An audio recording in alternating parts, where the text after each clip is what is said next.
flight is one of man's greatest achievements. Breaking the bonds of Earth requires the best of man's skill and ingenuity.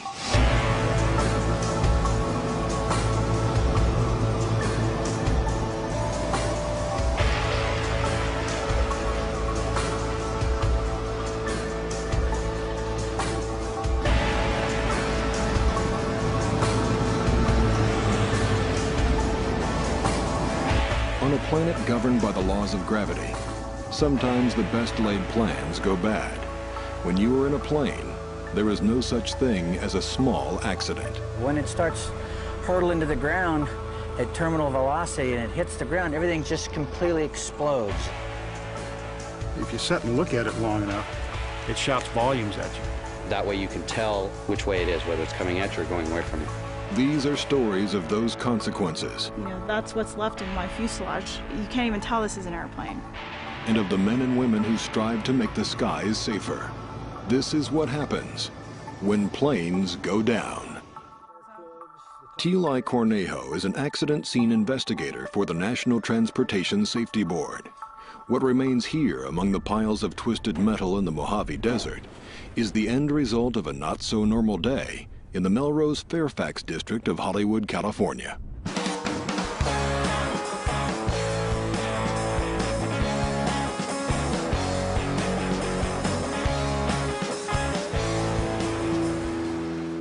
The weekend was about to start in this area known for unique fashion and interesting people. Suddenly, down from the sky, tragedy.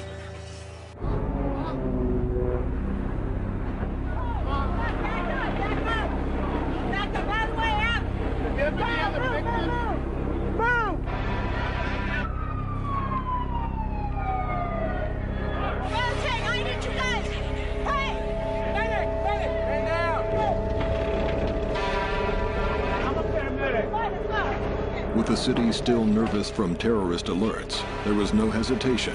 Emergency response teams from several agencies are on the scene immediately.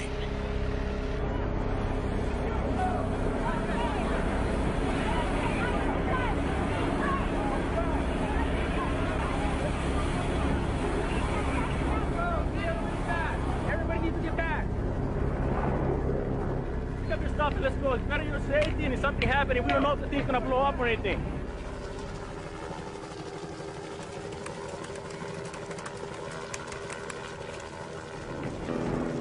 When a plane goes down just 1 block from Fairfax High School, both federal and local agencies are called to the scene. The city is on high alert. Police immediately cordon off the area. We live in such a unique world after 9/11. Security and safety go hand in hand. And in the Fairfax incident, or the accident, we were very concerned as to whether it was a safety issue or a security issue. Is it a safety accident or a terrorist incident? Meet Jack Weiss, Councilman. Jack Weiss, I'm glad you're here. How do you do, sir? Glad you guys. Is this your district? It's up to the first NTSB investigator on site to control the situation until the lead investigator assigned to the accident arrives. We'll get to it as quickly as we can. Absolutely. Eli Cornejo has received this assignment. It is now her job to unravel the incident and to begin to gather information as to the probable cause. In a crash of this magnitude, she has the assistance of multiple NTSB staff members. All right, fine. Okay, that was Jeff.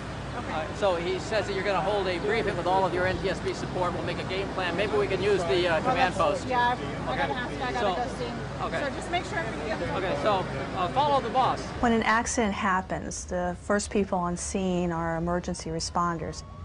Very soon thereafter, the NTSB will come to the scene. We have the lead in any investigation of a transportation accident. We go in as an independent agency and we make our determination of the probable cause of the accident based on facts, science, and data. We determine what happened, and then from that we issue a recommendation or a series of recommendations on how to prevent that in the future. Is this still a crime scene? It is, at this point, yeah. From the very first moments, NTSB investigators are looking for clues to the probable cause of the accident. The story that we got before we left was a plane departed Santa Monica. They did the handoff from departure, and they never came up on the handoff. I'm Councilman Jack Weiss, and I just want to say it's a horrifying scene in this neighborhood. We are mandated by Congress to investigate all aircraft accidents, and we're mandated by Congress to head up those investigations. So basically, we have primacy, and all the other government agencies are basically working for the NTSB at the accident scene. That includes the FAA, that includes the FBI, if it's not a criminal activity. I have not seen FBI, I've seen everybody else. No, I've met FBI. Oh, Tila has met FBI. I met FBI.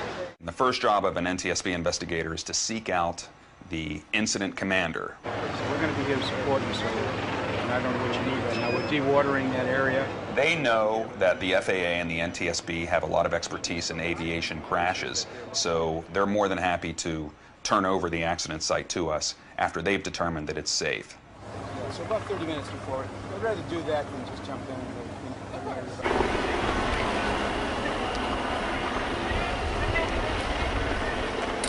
At a high-profile crash site, part of the task the NTSB must face is providing information to the news media who gather. Mr. Pollack, could you determine the angle of descent of the aircraft? I understand from witnesses that the airplane was reportedly in a steep descent. We'll make an assessment as to the manner in which the aircraft will be removed from the structure.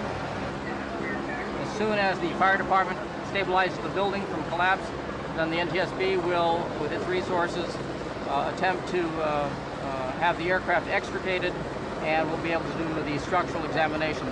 That will not be done today. Can you go ahead and tell me what you guys have up to this point? Well, what we know now is that the aircraft came from Santa Monica Airport. It did depart from there. When a large response is required, the lead investigator calls together officials from both the NTSB and the FAA.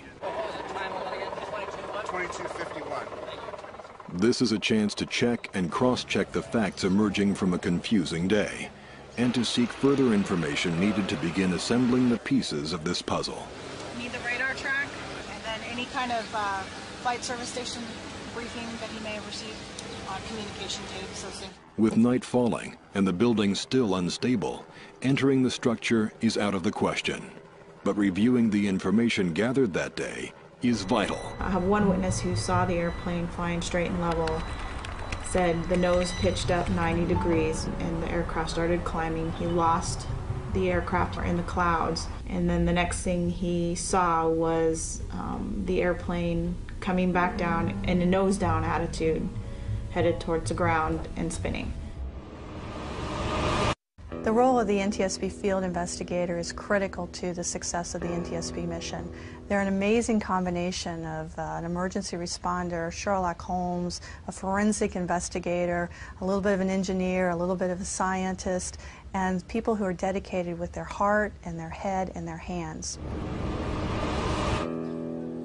The next morning, the site of the crash is calm. NTSB focus becomes the removal of the wreckage. We're working on it as fast as we can. This might take a couple of days. Who knows? I wanted to, but you know. If it takes a couple of days, I need to know because we need to ask him to stay. LAPD maintains that security. Okay. Even in the midst of the most unpleasant phase of the recovery, the NTSB focuses on its tasks, part of which includes media relations. How confident are you, given the conditions here at the building, that you'll be able to piece together the cause of this accident? That's going to be the big question until we can get everything out of the structure and make sure that we have everything that we're going to need. That's yet to be determined. Okay. During the cleanup and removal operation, no clues have surfaced as to the cause of the crash.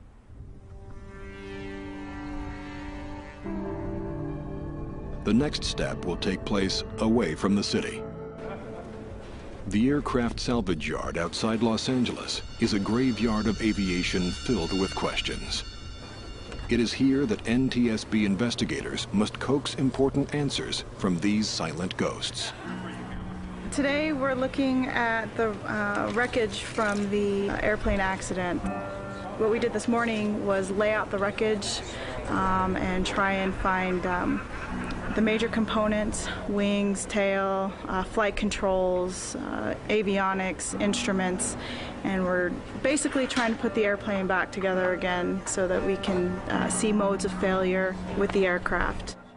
Modes of failure are looked at very carefully when we do the wreckage examination. And what we're looking at is we're looking at the way the pieces separated from one another, whether the fractures are suspicious, what the load paths were in the structure. We're looking at how it bent, how it separated, how it broke. What if we get the engine over to the side here? When NTSB investigators arrive at the scene of the Hollywood crash, they find nothing to indicate its cause. Now, sifting carefully through what remains, they first focus on any clue that might point to a mechanical failure of the aircraft. The engine itself, we're just doing a basic visual inspection of it. We're going to take the spark plugs out. And what we'll do with the engine is go ahead and we'll box it up and send it to Mobile, Alabama, where we'll have a further teardown of the engine under more controlled conditions. In the layout, there was no mechanical issues noted when we did a visual inspection of the engine, which included removing the spark plugs. It was all involved in a fire, but for the most part, everything appeared to be where it was supposed to be. And we have our control system accounted for. Control systems accounted for. You have to look at every piece. You know, how is the seat frame bent? Which way is it bent, or is it all together? You can't even tell this is an airplane from outside perspective. So, you know, that's what's left of my fuselage. Right there. What you see is what's left. In addition to potential mechanical failures, investigators look at human factors that could have contributed to the accident. So let's look at his logbook and see. After the fact typo. Kind of looks like it, doesn't it? The FAA inspectors, they come out and they help us as well. I didn't know you had the license. Yeah. We don't generate the same type of information that the NTSB does. They'll go and get a probable cause. They'll find out what happened. We do 9 areas of responsibilities that we're looking at to see, and some of those things are like pilot certification, pilot training, maintenance issues. We would possibly pursue an enforcement on people that were involved in the accident. For example, if a part malfunctioned and we go back in time and find out that part was improperly serviced, that might end up becoming a probable cause that the NTSB would cite, but what we'll do is then we'll take action against whatever entity or organization might have had that problem. There's a lot of background work that we're going to have to do. The fact that it came down in a nose-down attitude, it causes a lot of concern because we have to try and find a probable cause as to why it did that.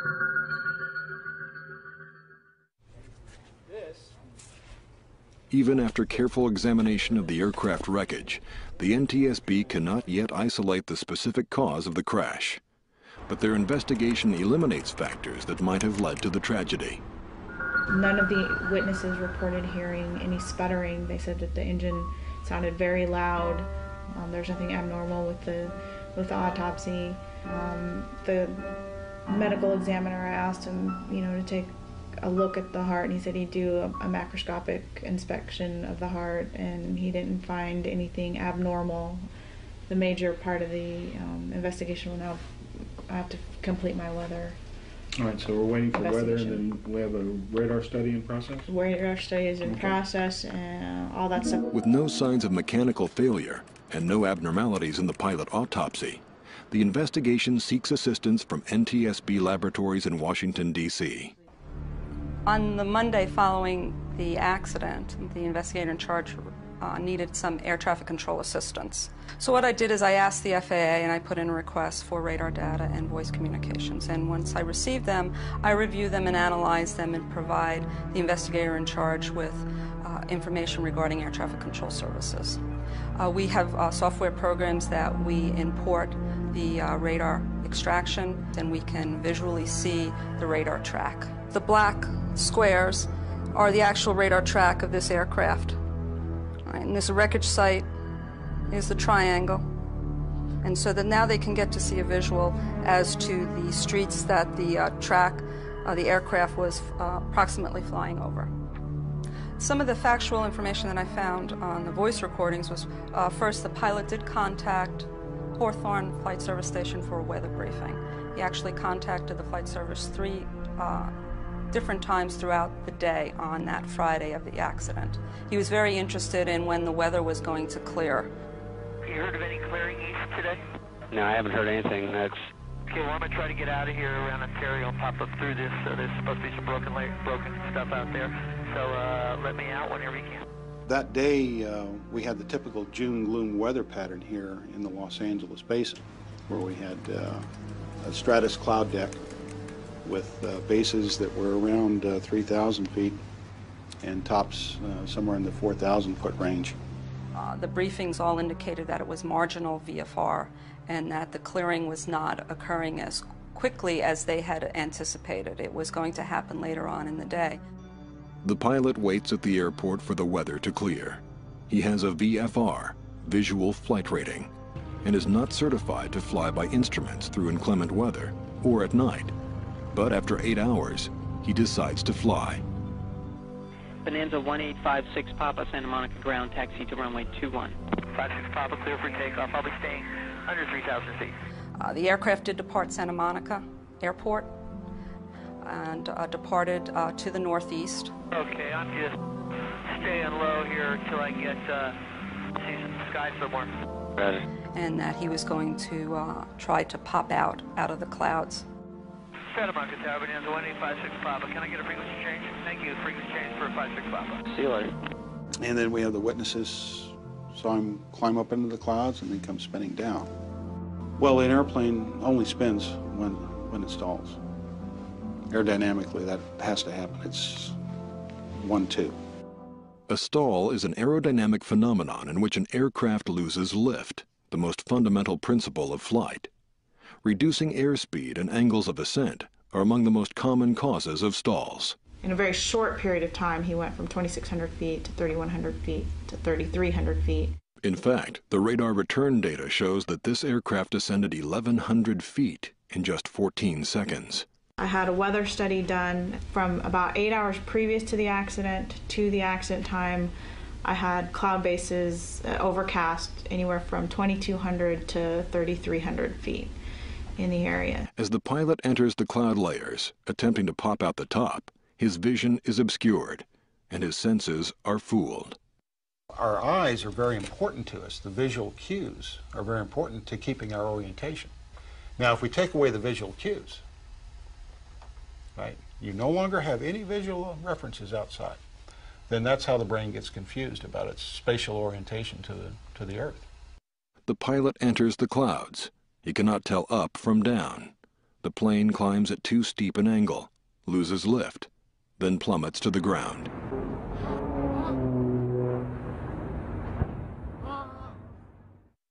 We, as air safety investigators, are responsible for collecting the facts, conditions, and circumstances of the accident. We are considered staff, and we present our findings in terms of facts, conditions, and circumstances to the 5 members of the safety board. They are really the only ones that are allowed to adopt what the opinion and the probable cause of the accident is. In this case, staff recommended to the board a cause of an in-flight loss of control due to spatial disorientation. America first learned of spatial disorientation in the John Kennedy Jr. crash investigation. And typically those accidents are fatal. It's significant enough where our agency has just initiated a special study into trying to find out what are some of the human factors involved with the decisions that pilots make in entering these kinds of hazardous weather conditions. Each accident is unique. It's not, you just don't pull out the book and open it up and say, accident XYZ, and this is the checklist for it. Each one is unique. What sort of evidence are we looking for, and what does it mean?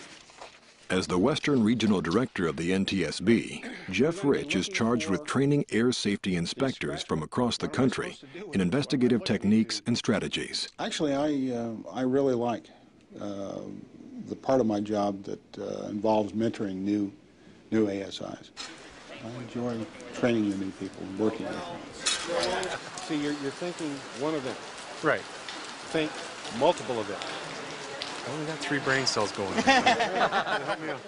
It's like working a huge jigsaw puzzle where somebody's taken the box picture off. You know, the cover of the box where you got the photo of what it's supposed to look like. That's gone. Somebody's taken the box and dumped it. Remember when we laid this down? Watch here. What personality trait makes a good air safety investigator? Having an inquiring mind, the ability to learn very quickly. They have to enjoy doing puzzles. From the barest bits of information, investigators learn to determine cause. The accident occurred about 1300. Both airplanes were in contact with the tower. The twin was departing. The single was inbound. Controller had said, twin, you have the single entering downwind. Single, you have the twin. We got no acknowledgement from either airplane.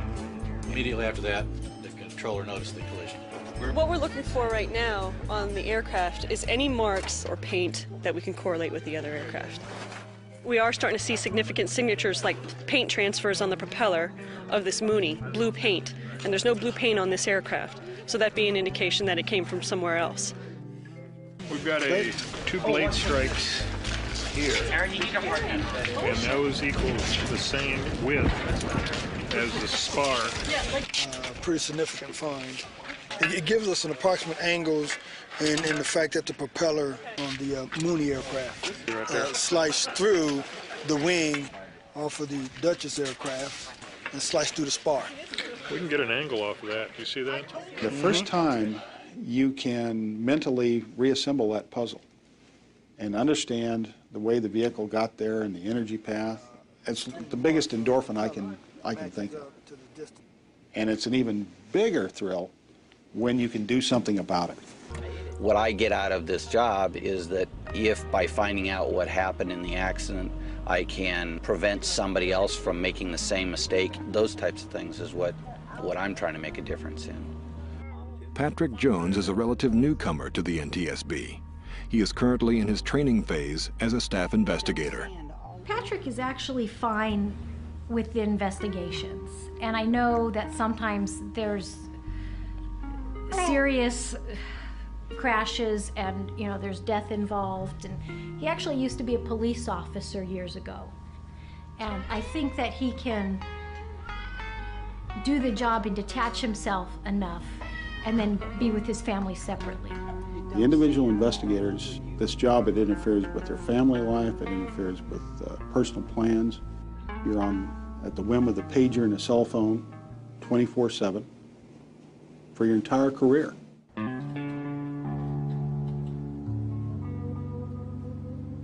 This is our communication center.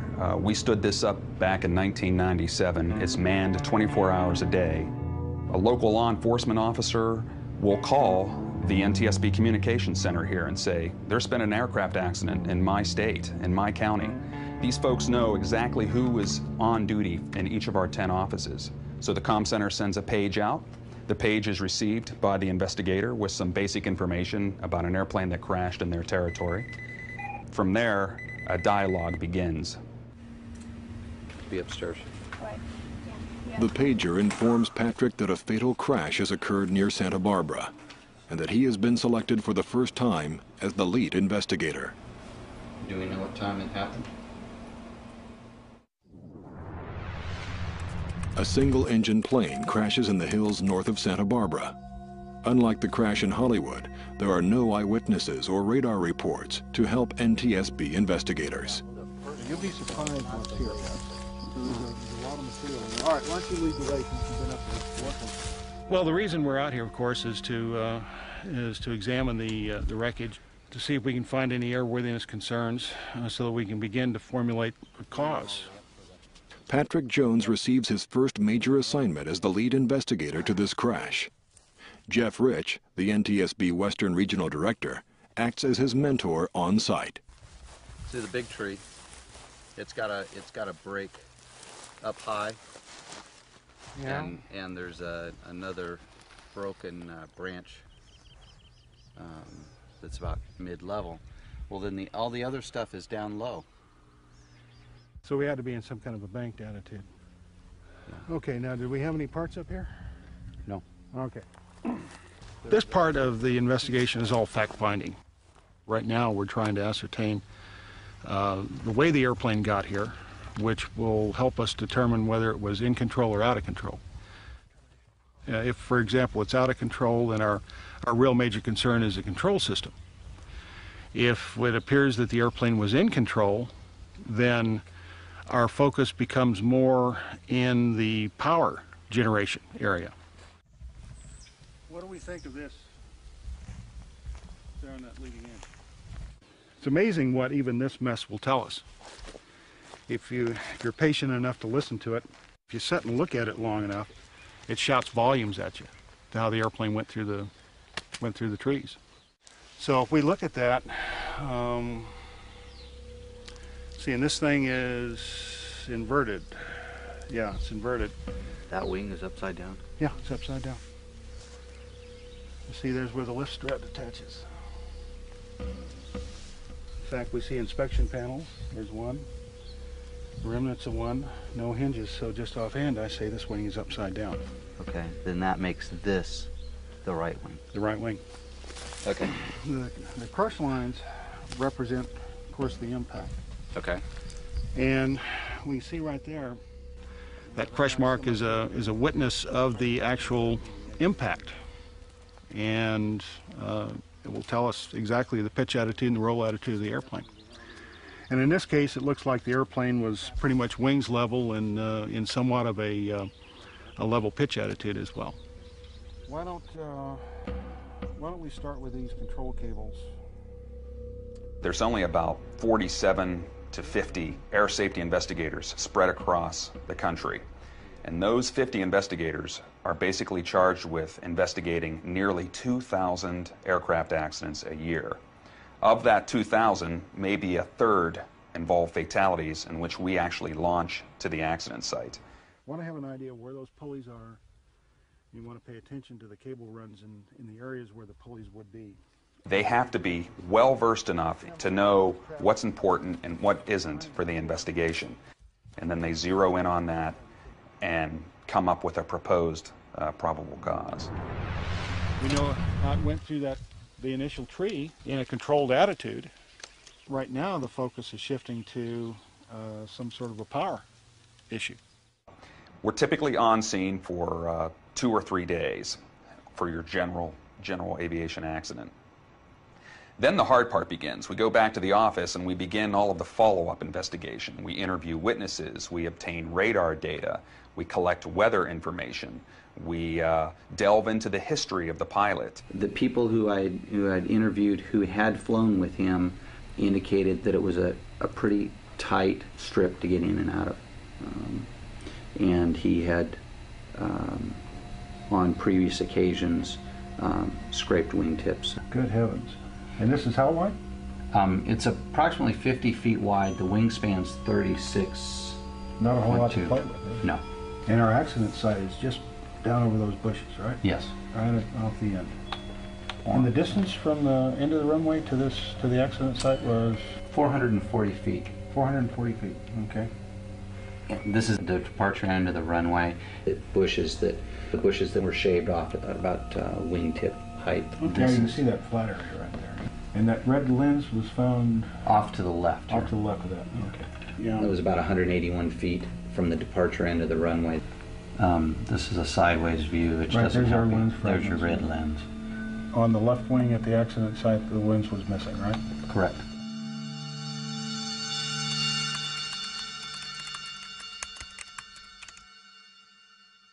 All right, so do we have any other outstanding work areas for this?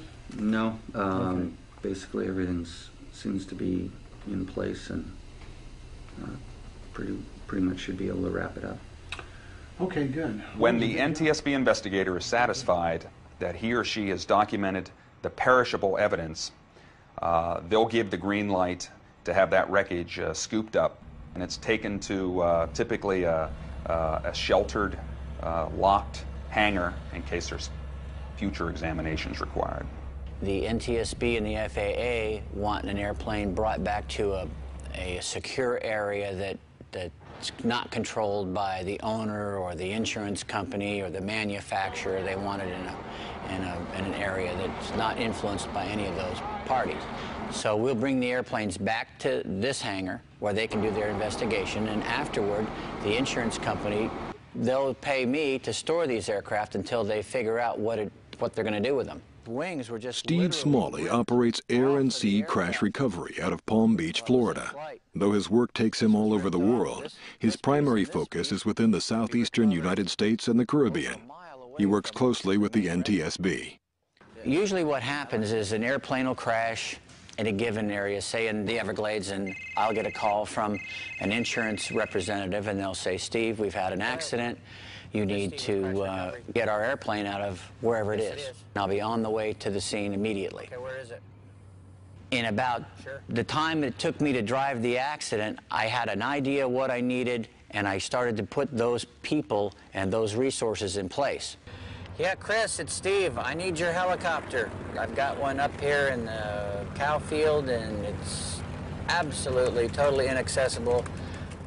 In this geographical area of the United States, there's a lot of water, there's a lot of everglades, there's a lot of swamp. So it's 50-50 that an airplane, if it's going to go down, it's going to go down in either a swamp or some water. All right, let's, I'm going to go out with the insurance guy. Okay. We'll lace up the wreck, call for the helicopter. That's all we can do. I coordinated with the sheriff's liaison and the fire rescue people, and they took me out to the accident.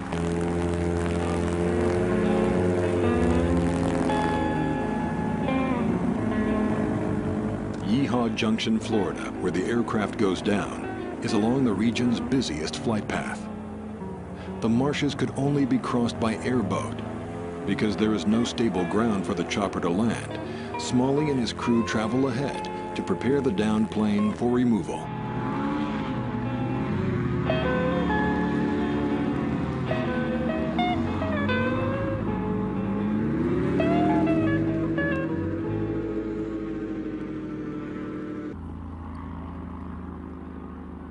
I can only hope that we get everything. What we're going to do is we're going to try to get straps around the large pieces of this fuselage. This piece, whatever we think is going to break away, we're going to put another strap around it. So when the helicopter comes in, even though it starts to pull apart, at least we'll be able to pull it all out. And I don't want a whole lot of pieces of this wreckage dropping all off into the forest or the swamp on the way back, so we'll have to go and get it. Returning every piece of the aircraft to the hangar is crucial to the active NTSB investigation. The single greatest cause of why airplanes go down has something to do with the human element, the pilot. At least in terms of general aviation, the smaller airplanes. A big killer is, again, VFR flight into IMC.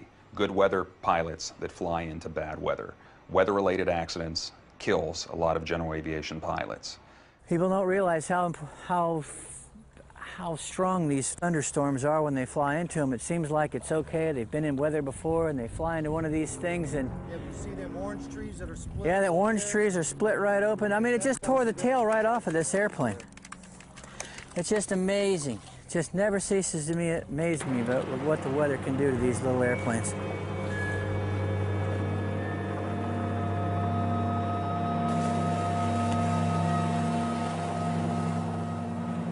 The location of a downed aircraft can make a recovery operation extremely complex. But when a plane is submerged in the Caribbean waters 5 miles from the mainland, the task is daunting.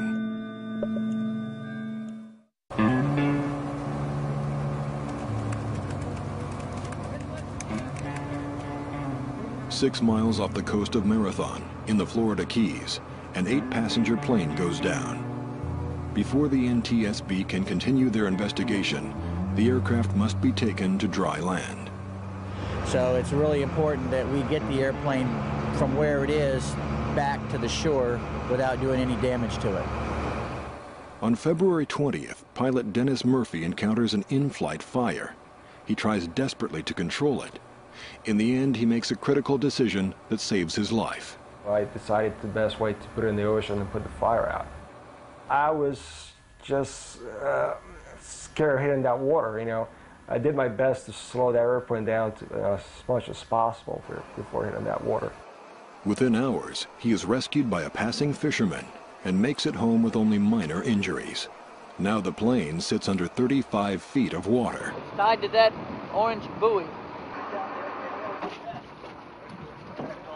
We're going to put all three of these boats together. We're going to raft them side by side, make one big platform.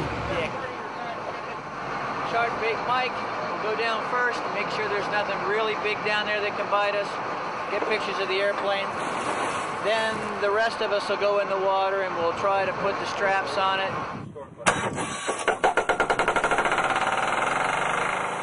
Then we'll lower the flotation bags, hook those up to the straps, inflate those flotation bags, and slowly it'll come up like Moby Dick. This is about as high-tech as an aircraft recovery can get. I mean, if you look at real closely at some of the equipment that these guys have, it is absolutely state-of-the-art. These guys brought all the toys, and we're going to need them. These divers can stay down with this equipment for 3-4 hours. I don't anticipate that the dive and the attaching the flotation system to this fuselage is going to take much longer than an hour, hour and a half, but we'll just have to see once we get out there.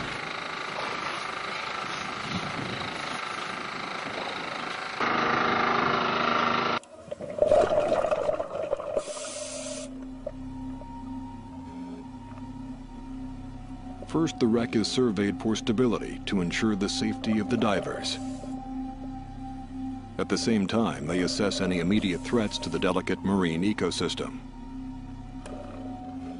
Small pieces are secured first. Divers talk with the surface crew through modules in their helmets. Their first communications relay information about ocean conditions. They had good visibility, a lot of current that they're fighting. That's going to be a little problem there. One of the engines is completely ripped off the plane, just held on by some cables, and they're trying to secure that engine. Straps are placed on the strongest structural points of the craft, while airbags are prepared. These bags are key in raising the plane from the ocean floor. It takes the utmost effort from all the divers to correctly secure the bags to the straps. The bags must be precisely situated. Once they are secured, it is difficult to change their position. Not only are they used to lift the aircraft, but also to keep it on a level position all the way to shore. Yeah, they're filling up all the airbags now. Get the plane up, hopefully right side up. We'll see what happens. Care is taken to avoid damage to the structure. This will ensure the best possible condition for NTSB investigators. Bags are inflated slowly and evenly to bring the 4-ton aircraft to neutral buoyancy. One mistake could result in the plane tipping over, or worse, breaking into pieces. With the nose of the aircraft cresting the surface, divers slowly inflate the bags strapped to the tail. As the craft rises, neutral buoyancy is reached.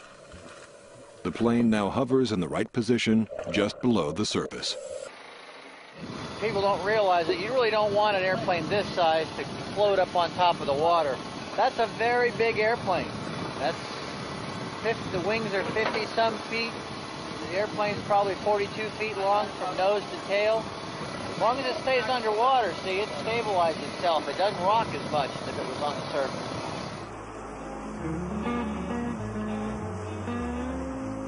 This is Scott from Air and Sea Recovery.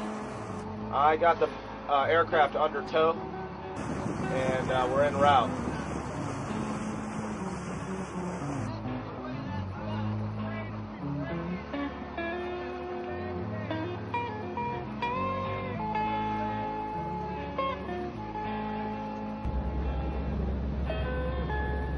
As you can see, it's just about sunset, and they're just about to make this turn.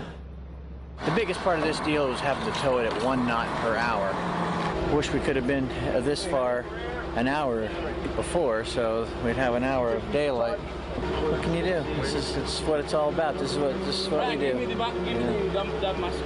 None of them just swim up to the dock and jump into the boat or jump on the side. You gotta fight them and tickle them and beat them, strap them.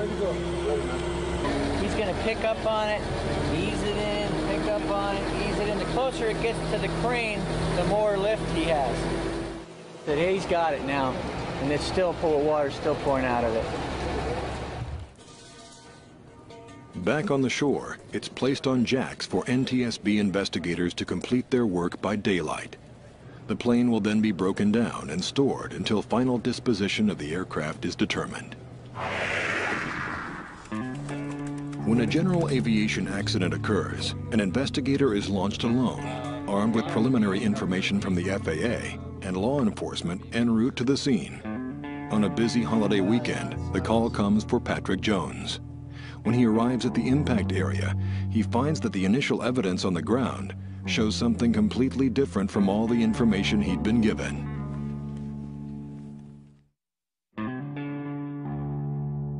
This fatal crash of a vintage aircraft occurred in the Hollywood Hills. The craft impacted at the bottom of a steep ravine, surrounded by multi-million-dollar estates. In such tragic circumstances, NTSB investigator Patrick Jones must simultaneously control access to the accident scene, preserve evidence as best he can, and supervise the retrieval. This time, he is on his own, with no senior investigator at his side. We were notified that at about 12:25 today, a T-28 Charlie, which is a North American World War II trainer, departed from Van Nuys Airport on its way to Thermal, California.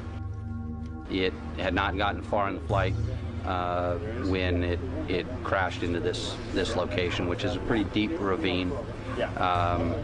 We believe that we have two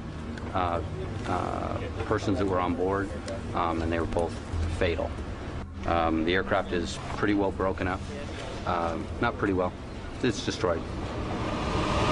The unusual thing is that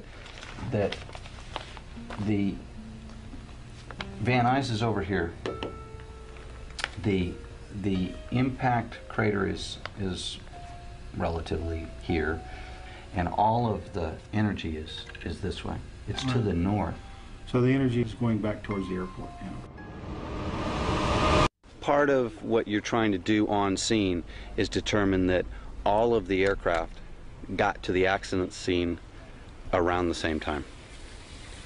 Versus if you're traveling 150 miles an hour and you lose a wing, it's going to be a long ways away from the accident site. Versus if you find all of the pieces, you know, the left wing, the right wing, the rudder, the tail, all the major big pieces in one place, then the aircraft probably was in one piece at the time of the accident.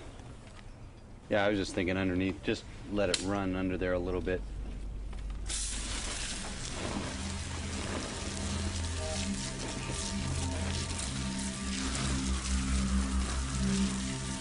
On the wingtips, they have lights which denote whether it's the right or the left wing. And that way you can tell an airplane coming at you which way it is, whether it's coming at you or going away from you. This is the red lens. That in itself doesn't mean anything, but it's just one more corner of what I'm looking for to make sure that the aircraft all got here at one time. The hard part at this point is going to be getting an idea who it is. Once we get an idea, then we've got a direction to go. If we have no idea who it is, it's you can take a DNA sample and hold it, but you got to have something to compare it to.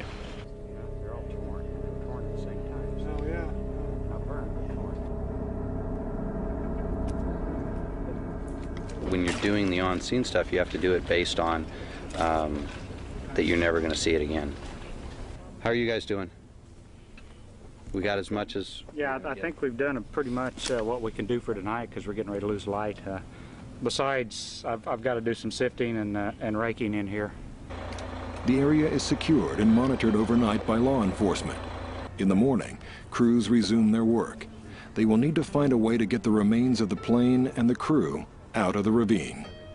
As I understand it, the plane is on top of the body at this time, so we're going to be going down to assess how we can remove the plane with as little damage as possible and see if we can get the body out.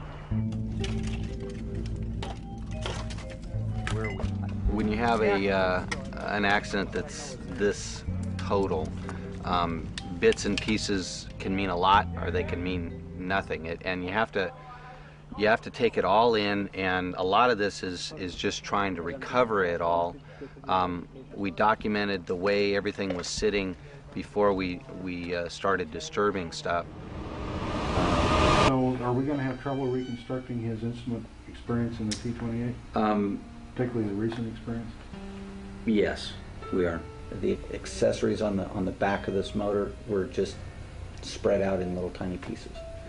So it'll be very problematic to reconstruct. Yes. We found very few instruments that were discernible as anything. So a typical high energy, very high energy vertical impact. The scar on the ground kind of supports that impact theory, but most of it is just gathering up the pieces and then trying to methodically look at where it goes on the aircraft and then try to assess the damage that you've observed. The information originally received suggested that the plane was heading away from the airport.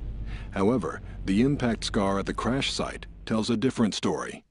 This discrepancy leads investigators to suspect that the pilot was getting incorrect information, either from his instruments or from his own senses.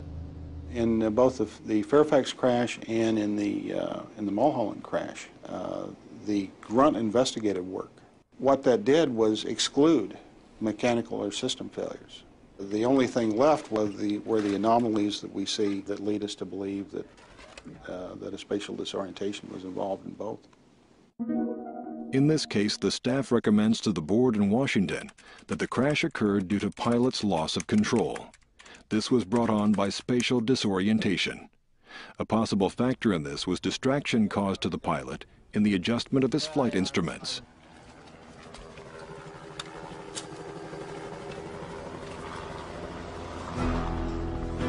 In the world of aviation safety, accident investigators and their support staff are called into action where they must work to avoid future tragedy both in the air and on the ground.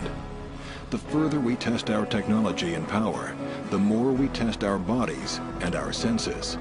For as long as we attempt to go beyond our known limits, there will always be the need for systems of safety and investigation.